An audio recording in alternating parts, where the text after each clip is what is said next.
Magpapatupad ng ibayo pang hakbang ang Civil Aviation Authority of the Philippines o CAAP upang maibsan ang hirap ng mga pasahero at aviation industry sa gitna ng mega oil price hike.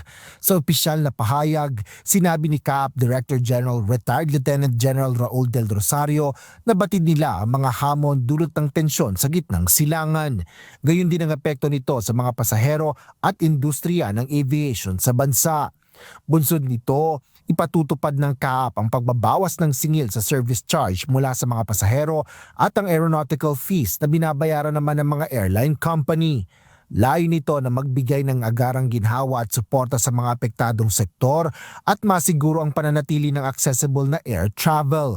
Sa ilalim ng modified rates, babawasan ng 50% ang aeronautical fees, partikular na ang bayad para sa landing at take-off ng mga eroplano. Patumbas ito ng hindi tataas sa 5,000 pisong singil sa mga airline company kada landing ng kanilang eroplano sa paliparan. Para naman sa singil sa Passenger Service Charge o PSC, magkakaibang halaga na ibabawas depende sa uri ng biyahe.